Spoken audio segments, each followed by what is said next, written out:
네, 안녕하세요. 라라입니다. 오늘은 지루함의 심리학이라는 책을 가져왔습니다. 지루함이 주는 놀라운 삶의 변화. 저자는 제임스 댄 커트, 존 디 이스트우드 지음이고요. 최이현이라는 분이 옮겼습니다. 출판사는 로크 미디어라는 곳에서 출판을 했네요. 네. 지루함의 심리학. 제목이 재밌어서 그리고 또 여기 어디서 제가 한번 소개를 받았는데 지루함이 좀 더 의미 있고 만족스러운 행동으로 가게 되는 과정에 대한 어떤 그런 이야기가 적힌 것 같아서 구매를 해서 네, 읽고 있는 중입니다. 네. 네, 오늘은 그 중간에 발췌독으로 한 부분을 좀 읽어볼까 합니다. 2장인데요. 골드락스의 세상, 골드락스 세상 이라는 거예요. 목차를 빠르게 읽어드리면 1장은 지루함의 여러 이름, 2장은 골드락스 세상, 3장은 변화 동기, 4장 생애 주기별 지루함, 5장 필연적 경험, 6장 극한 상황에서의 지루함, 7장 의미를 찾아서, 8장 진행 중인 유행병, 9장 그저 몰입하라. 차례를 보면은 결론은 몰입인 것 같네요. 네, 맞아요. 몰입하는 순간들은 지루하지 않잖아요. 네, 네. 결론은 그런 것 같은데 그 과정에서 어떻게 저희들을 설득하고 공감이 되는지 너무 궁금해서 읽어보는 중입니다. 2장 한번 읽어볼게요.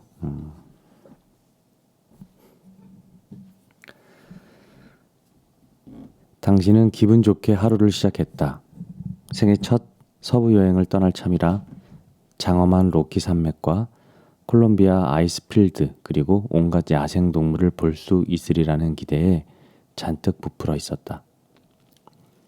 이 여행은 고등학생 시절부터 당신의 버킷리스트에 있었다. 그런데 여행 첫날 공항의 각종 규정과 복잡한 절차는 당신의 진을 빼고 당신을 지루함에 빠뜨리려고 작정한 듯 했다. 에어 캐나다의 탑승 수속은 원래 간단해야 했다. 대부분의 지겨운 절차는 온라인으로 다 처리했기 때문에 당일 공항에서는 고속으로 수속이 마무리되리라 예상했다. 그런데 전혀 그렇지가 않았다. 사소하지만 누락된 정보가 일부 있었고 이를 해결하기 위해 체크인 부스에서 기다려야 했다. 기다린 지 30분이 지났다. 그리고 다시 1시간이 흘렀다. 담당자가 쉴 새 없이 키보드를 두드리고 책임자와 여러 번 통화를 한 끝에 마침내 탑승권을 건네줬다. 그러나 여기서 끝이라고 생각했다면 오산이다. 당신은 검색대 앞에서 가장 짧은 줄을 찾았다.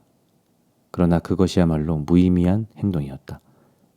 식료품점 계산대 앞에서 흔히 볼 수 있는 풍경, 즉 할머니 한 분이 세상에서 가장 작은 지갑에서 동전을 하나하나 힘들게 꺼내 물건값을 치르는 것과 같은 상황이 지금 당신 앞에서 펼쳐지고 있었다. 네. 이게 상상이 돼서 저도 모르게 웃음이 나왔습니다. 재밌네요. 네. 그래도 뭐든 해봐야 했다. 맨 오른쪽 줄이 빨리 줄어드는 것 같아서 일단 그쪽으로 옮긴다. 줄을 옮기면서 앞 사람을 보지 못했다. 한 사람당 휴대용 가방을 3개씩 든 가죽이 서 있었는데 가방 하나가 당신 짐을 전부 합해 놓은 것만큼 컸다. 그리고 검색대 직원들은 그 가죽의 가방을 일일이 검사할 생각이었다. 그 안에는 작은 화장품 병들, 커다란 샴푸와 컨디셔너 용기, 빨대컵, 한 무더기의 주스 상자와 물병 등이 들어 있었다. 이 사람들은 대체 어느 나라에서 살다 왔을까? 그 물건들은 전부 반입 금지 품목이라 한바탕 실랑이가 벌어졌고 결국 폐기됐다. 당신이 선택했던 짧은 줄은 이제 천천히 줄어들기 시작했다. 그런데 검색대를 통과해도 끝이 아니었다. 원래는 탑승 전까지 휴대용 가방에 잘 넣어둔 존 르 칼의 소설을 탐독할 생각이었지만 이제는 그러고 싶은 마음이 사라져버렸다. 그럼 출발 라운지 건너편에서 잡지를 사거나 면세점에서 쇼핑을 해볼까? 아니다. 어떤 일도 잘 될 것 같지 않았으므로 당신은 그저 가만히 앉아 기다린다. 지금은 하고 싶은 일이 없다. 하지만 분명 뭔가를 하고 싶긴 했다. 결국 할 수 있는 일이라고는 기다림밖에 없었고 이제 신경 써야 할 문제는 오직 하나. 시간이 기어간다는 것이었다. 불안감이 파도처럼 휘몰아친 후 지루함이 밀려왔다. 이런 일들 너무 비일비재해서 눈앞에서 딱 그려지네요. 네. 저도 헬스장을 이렇게 운동하러 다니는데 근처에 이제 입구에서 기다리다가 이제 할머니 한 분이 재등록을 하시는데 귀가 좀 안 들리시나 봐요. 근데 계속 이제 했던 얘기 다른 했던 얘기를 또 하시고 그 앞에서 응대원이 되게 난처해 하시는 걸 본 적이 있었는데 저는 근데 그 장면이 너무 재밌어가지고 뒤에서 한참 그 장면을 좀 관찰하고 또 그런 것도 좋아하거든요. 뒤에서 기다리면서 이제 보는데 너무 재밌는 거예요. 근데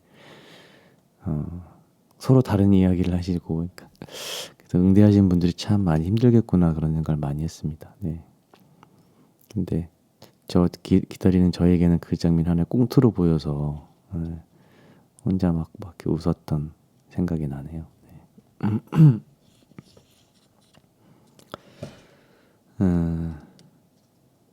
우리는 이어가 볼게요. 우리는 지루해하는 사람을 만나면 그냥 어서 거기에서 벗어나라고 말한다. 혹은 효과적일 것 같은 방법을 제안한다. 책을 읽어라. 달리기를 해라. 텔레비전을 봐라. 친구에게 전화를 걸어라 등. 우리는 기본적으로 이미 그들도 아는 이야기를 한다. 참여할 만한 활동이 저쪽에 잔뜩 있다고 말이다. 당신이 지루하며 보이는 이런 즉각적인 반응은 지루함의 기본 메커니즘과 근본 원인에 대한 무지를 드러낸다. 지루해진 사람도 선택 가능한 활동이 있다는 것은 잘 안다. 다만 그 중에 어떤 활동에도 참여할 수 없을 뿐이다. 그도 할 수만 있다면 그렇게 할 것이다. 만약 지루함이 행동에 착수하지 못하는 상태를 의미한다면 지루해하는 사람에게 행동하라고 한다고 해서 그가 저절로 행동하게 되는 것은 아니다. 수영을 못하는 사람이 물에 빠졌는데 그에게 해안으로 헤엄쳐 오기만 하면 된다고 말할 수 없지 않은가. 네, 그렇네요. 관심이 가야 뭘 할 텐데, 그죠? 네.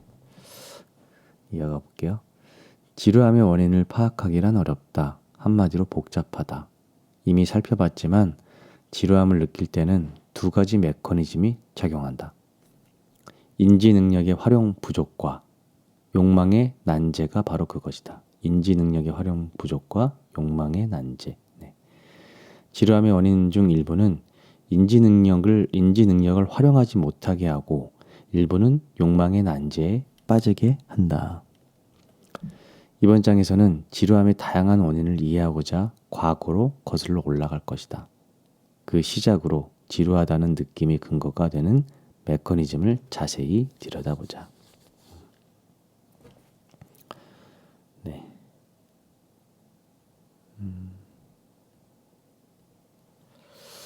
지루함은 정신이 쓰이지 않아 느끼는 고통인 동시에 욕망의 난제에 빠지는 괴로움이다.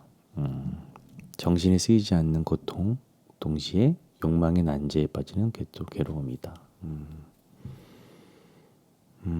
한 줄로 깔끔하게 설명했네요.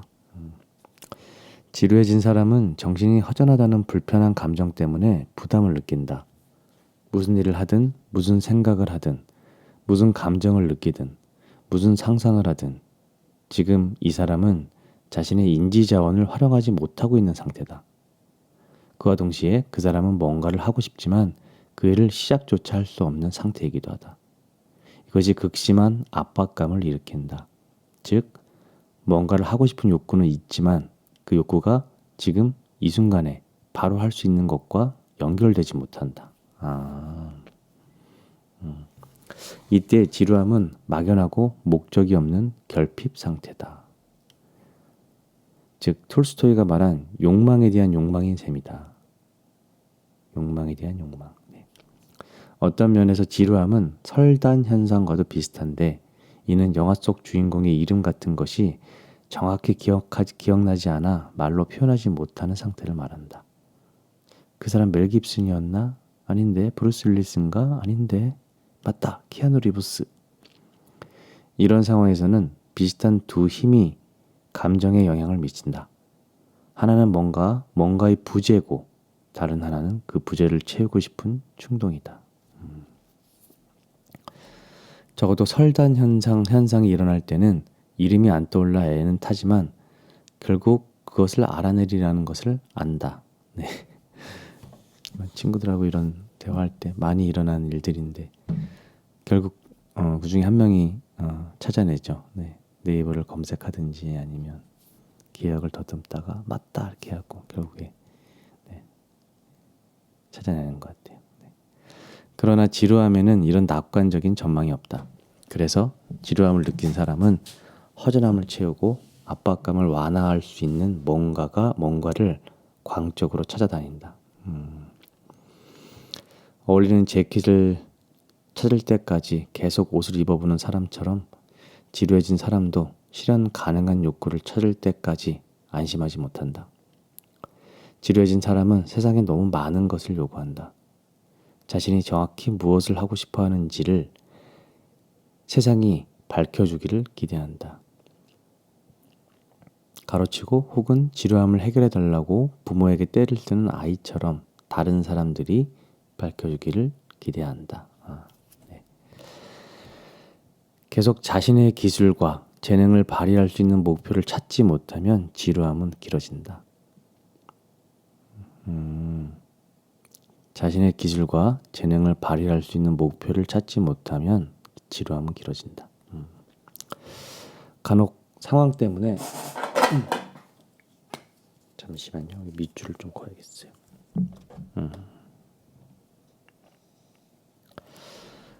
간혹 상황 때문에 욕구를 채우지 못하기도 한다. 직장 때문에 보트를 타러 가지 못하는 경우처럼 하고 싶은 일을 할 수 없거나 납세행위처럼 하기 싫은 일을 해야 할 때가 있다. 두 상황 모두 지루함이 아닌 좌절감을 일으킨다. 당신이 원하는 방식대로 세상에 참여하지 못하면 결국 지루해지지만 그런 상황 자체가 필연적으로 지루함을 유발하지는 않는다. 환경에 참여 가능한 활동을 제한하면 다른 활동을 찾아볼 수도 있지만 바로 그 순간 어떤 활동도 하고 싶지 않은 자신을 발견하기도 한다. 그런 것 같아요. 저도 뭐 하려고 갔는데 뭔가 안 되면 딴 걸 할 생각 안 하고 그냥 포기하고 오는 것 같아요.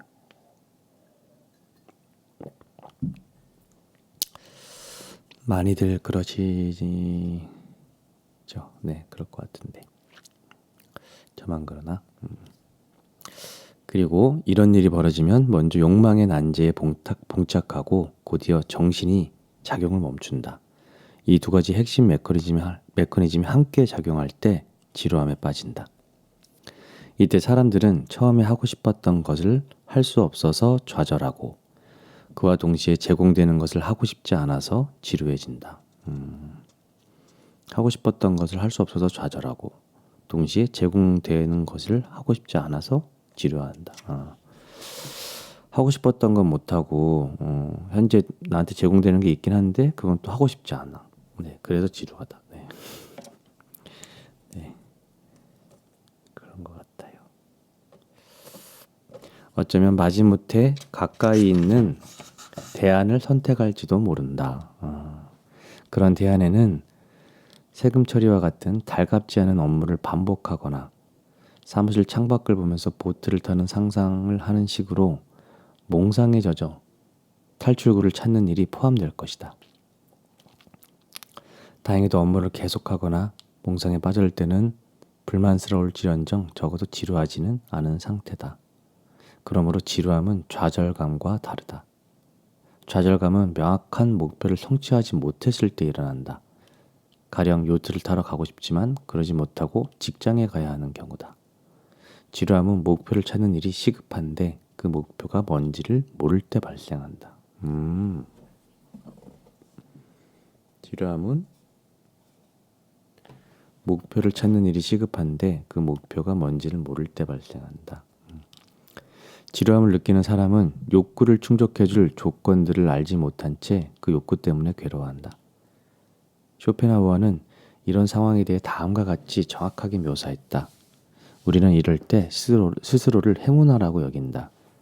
아직 바라는 것이 있을 때, 얻으려고 애쓰는 것이 있을 때, 끊임없이 욕구가 채워지고 그 만족감이 새로운 욕구로 계속 이어질 때, 이 속도가 빠르면 행복이라 부르고 속도가 느리면 슬픔이라 부른다. 그리고 무력하게 만드는 지독한 지루함과 명확한 대상도 없는 맥 빠진 갈망, 지긋지긋한 나른함 속에서도 그 과정이 흔들리지 않고 계속 반복될 때가 바로 그 순간이다. 무력하게 만드는 지독한 지루함과 명확한 대상도 없는 맥 빠진 갈망, 지긋지긋한 나른함 속에서 흔들리지 않고 계속 반복될 때가 그런 순간이다. 너무 맞는 것 같은데요. 어떻게 이렇게 정확하게. 지루함은 골치 아픈 딜레마다. 뭔가를 하고 싶고 거기에 몰두하고 싶지만 만족할 만한 활동은 전혀 없다. 바로 이런 상황을 우리는 지루함의 난제라고 부른다. 잠을 자거나 무관심해지거나 평정심을 길러서 욕구 자체가 일어나지 않게 할 수도 있다. 만약 뭔가를 해야 한다는 압박감이 약해지면 더는 지루하지 않고 아무것도 하지 않는 상태에 만족하게 될 것이다. 압박감이 약해지면 아무것도 하지 않아도 만족한다. 아니면 어떤 일이 자신의 관심을 끌고 욕구를 채워줄 때까지 그 일을 계속하도록 스스로에게 강요할 수도 있다. 가령 인터넷이라는 토끼굴에 뛰어들거나 하루에 수십 번씩 모바일 게임을 하거나 난해한 고전인 전쟁과 평화에도 다시 도전해 볼 수도 있다. 세 번째로 실현 가능한 욕구를 찾는 방법도 있는데 이는 인위적으로는 불가능하다. 오히려 그런 일은 자연스럽게 일어난다. 가령 잠을 자려고 애쓰는 상황을 생각해 보자. 잠을 청할수록 더 잠이 안 오는 것처럼 느껴진다. 그럴 때 많죠. 그러나 쉽게 잠이 드는 환경을 만들 수는 있다. 이와 마찬가지로 우리는 원하는 것을 찾는데 도움을 주는 환경을 만들고 가꿀 수 있다. 간혹 이런 상황을 별로 노력하지 않을 때 만들어지기도 하는데 마치 설단 현상처럼 잊어버리고 있다가 답을 발견하는 경우다. 아마도 헤르멘 헤세의 시타르타에 나오는 다음과 같은 충고에 주의를 기울이는 편이 나을 것이다. 당신의 구도 행위가 지나치다는 것, 그리고 구도 행위가 지나쳐서 깨달음을 얻지 못한다는 것 말고는 당신에게 드릴 말씀이 무엇이 있겠습니까?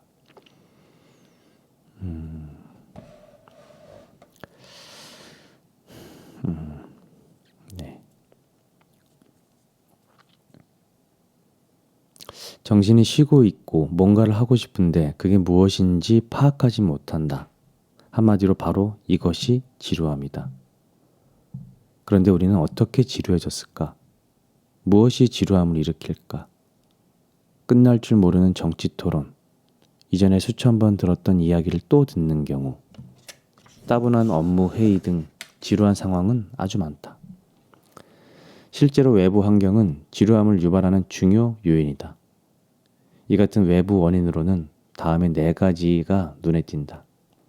단조로운 생활, 목적 상실, 제약, 도전 수준과 기술의 부조화가 바로 그것이다. 단조로운 생활, 목적 상실, 제약, 도전 수준과 기술의 부조화. 지루함의 내 기수. 네.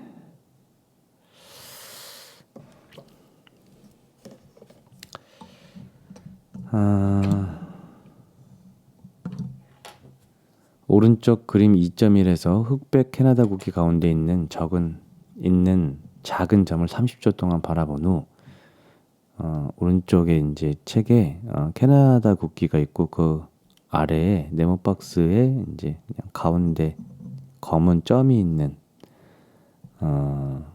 그림이 있어요. 그리고 그 캐나다 국기 가운데는 하얀 검은 점과 밑에 있는 검은 점과 같은 크기의 하얀 점이 가운데 딱 정중앙에 있습니다. 네. 흑백 캐나다 국기 가운데 있는 작은 점을 30초 동안 바라본 후에 그 아래의 빈 공간에 찍힌 점을 바라보면 당신의 뇌에 관해 중요한 사실을 알게 된다. 뇌는 같은 것을 오래 응시하는 일을 좋아하지 않는다. 첫 번째 그림을 오래 보고 나면 감각 순응 잔효 현상이 일어난다. 여기서 우리는 기초 감각 체계조차도 제 기능을 하려면 변화와 다양성을 필요로 한다는 점을 알 수 있다. 이거 30초를 보고 싶은데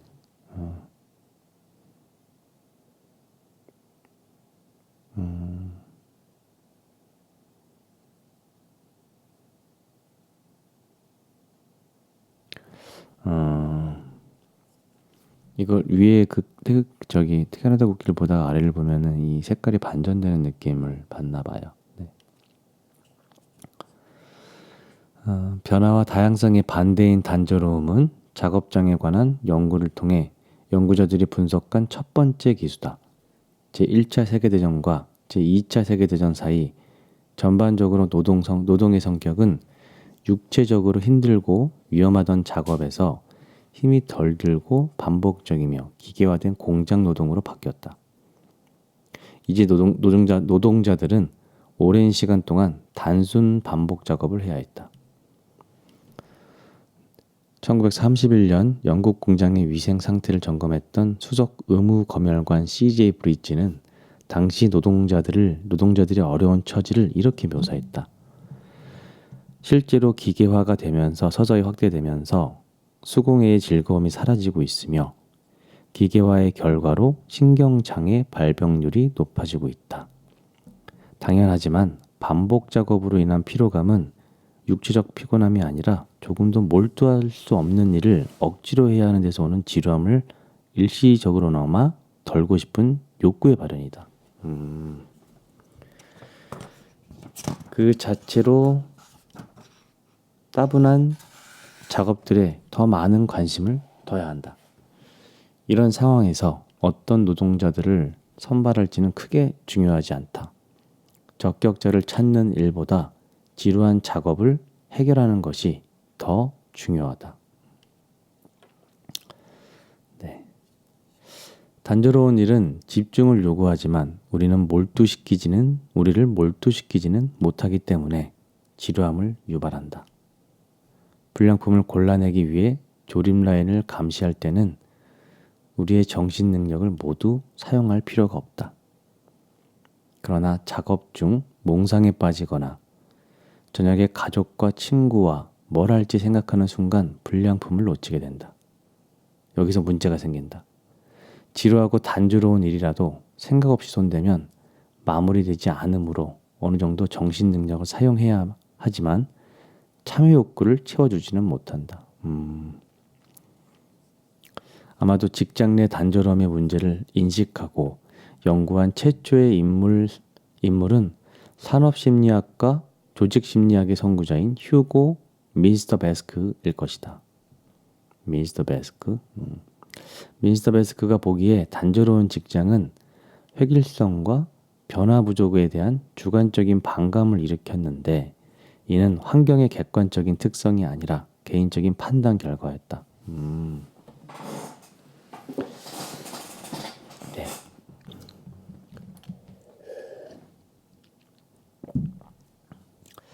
직장 생활이 단조롭다고 느끼는 사람도 있지만 변화가 심하다고 느끼는 사람도 있었다.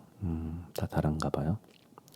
미스터 베스크는 날마다 3만 4천 개의 동작을 반복했던 한 놀라운 남자에 관해 언급했다. 그는 14년 동안 직장에 다니면서 매일 전동드릴을 사용해 정확한 각도와 일정한 속도로 금속판의 같은 위치에 구멍을 뚫었다. 미스터 베스크는 그 일이 외부인의 입장에서도 지독히 지루한 작업이 분명해 보였기에 이 남자와 이야기를 나눠봤다. 궁금한데요. 놀랍게도 그는 전혀 지루하지 않다고 말했다. 오히려 이 남자는 그 일이 재밌고 자신에게 활력을 준다고 생각했다. 심지어 해를 거듭할수록 그 작업이 즐거워졌노라고 말했다. 깜짝 놀란 미스터 베스크는 이렇게 썼다.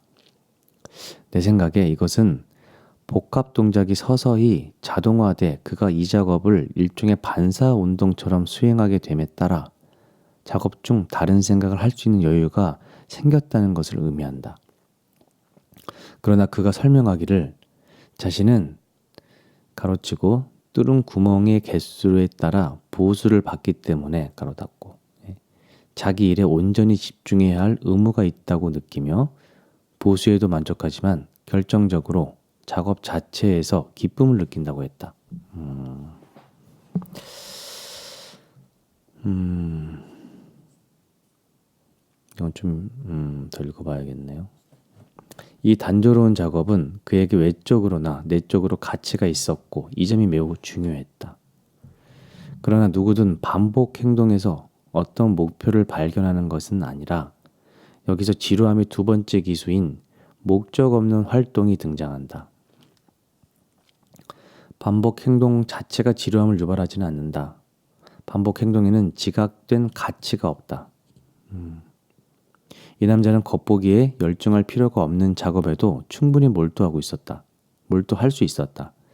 그는 일을 하면 할수록 그 일에 점점 빠져들었다. 어떻게 이럴 수가 있죠? 사람은 관심이 생기면 사소한 것까지 신경 쓰이기 마련이다. 그리고 뭔가에 신경 쓸 때는 그것을 다시 들여다보고 싶어진다.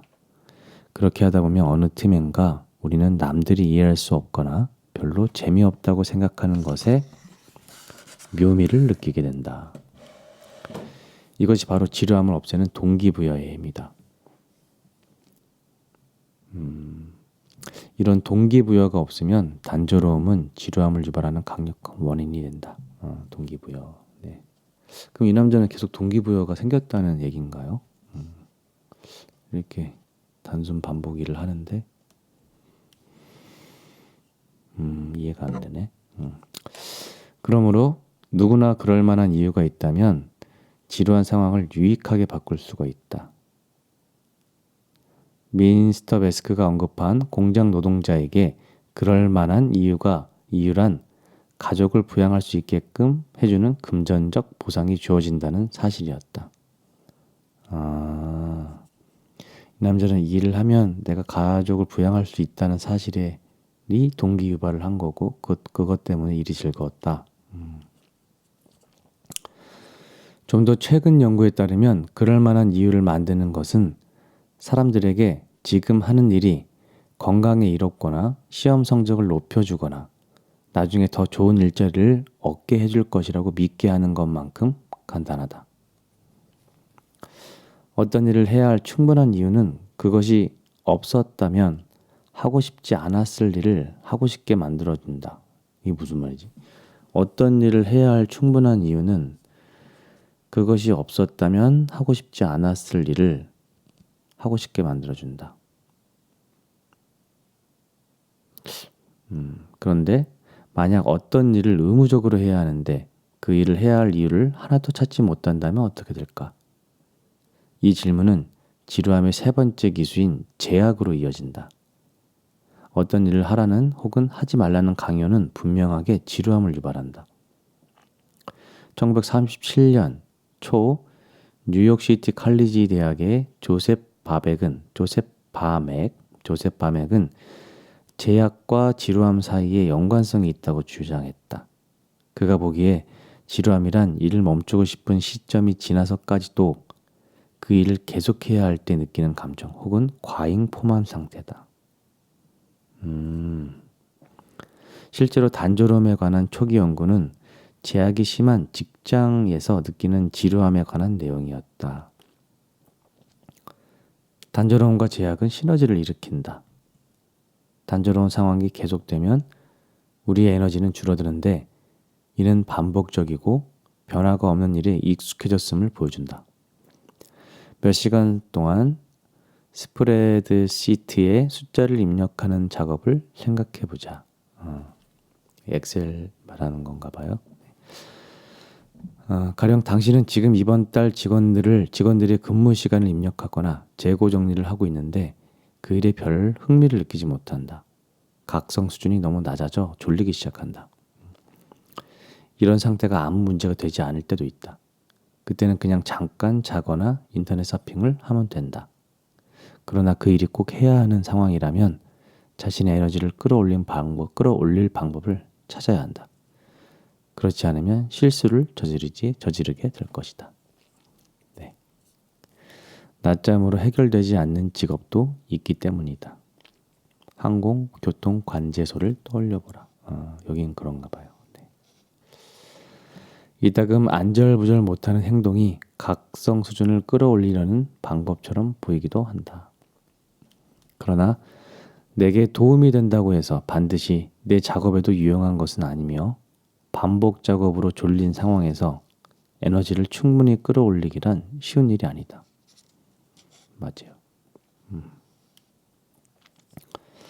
이와 같이 에너지는 감소하는데 일에 대한 관심을 유지해야 하는 상황에서 빚어지는 갈등은 일이 단조로운 정도의 영향을 받으므로 이 단조로움을 없애기 위해 더 많은 노력을 기울여야 한다. 지루함은 각성 수준이 불안정한 상태다. 그러나 단조로운 업무를 계속하도록 강요받지 않는다면 그런 상황을 겪지 않아도 된다. 제약이 없으면 지루함이 사라지기 때문이다. 제약이 없으면 지루함이 사라진다. 제약이 없으면 지루함이 사라진다. 그럴 때는 그냥 잠을 자거나 다른 일을 하면 된다. 어느 쪽을 택하든 지루함은 사라질 것이다. 노폭에 위치한 올드 도미니언 대학의 마크 서버와 그의 동료들은 제약이 직접적으로 지루함을 유발한다는 생각을 입증하는 실험을 했다. 제약이 직접적으로 지루함을 유발한다. 이 실험에서 한 집단은 원하면 언제든 단조로운 작업을 그만둘 수 있었고 다른 집단은 연구자가 지시할 때까지 그 작업을 계속해야 했다. 두 집단 모두 작업 시간은 동일했지만 작업을 멈출 자유가 있었던 집단이 지루함을 덜 느꼈다. 작업을 멈출 자유가 있었던 집단이 지루함을 덜 느꼈다. 그러니까 자기가 마음대로 언제 관둘 수 있는 어떤 그런 사람들이 지루함을 좀 안 느꼈다. 자기가 자기를 통제할 수 있는 사람이 관심을 끌지도 않고 변화도 없는 단순 반복적 작업은 강제성을 띠는데 지루함에 관한 연구들은 대부분 그런 상황에 초점을 맞춰왔다. 의욕을 돋우지 않지만 피할 수 없는 상황은 실제로 지루함을 유발한다. 그러나 그게 다는 아니다. 오디세우스가 제대로 파악한 것처럼 한 가지 위험은 비교적 처리하기 쉽지만 두 괴물 사이에 끼었을 때는 상황이 극단적으로 어려워진다. 불운했던 오디세우스는 한쪽에는 스킬라, 암초가, 다른 한쪽에는 카리브디스, 소용돌이, 그러니까 한쪽에는 암초, 한쪽에는 소용돌이가 있는 메시나 해협을 통과해야 했다. 마찬가지로 지루해지지 않으려면 도전적이지 않은 상황뿐 아니라 지나치게 도전적인 상황도 해결해야 한다. 그러므로 자신의 기술과 관심 그리고 가능한 것 사이에서 조화를 이룰 방법, 즉 골디락스 존을 찾아야 한다. 요게 골디락스 존인가 봐요. 요 2장의 제목이 골디락스인데요. 자신의 기술과 관심 그리고 가능한 것 사이에서의 조화를 이룰 방법. 이것을 찾지 못할 경우가 바로 지루함이 네 번째 기수다. 비디오 게임이 좋은 비유다.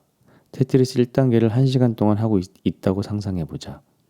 레벨을 올리지 못하면 같은 게임을 반복해야 하고 기술을 활용할 수 없어 몹시 지루해질 것이다.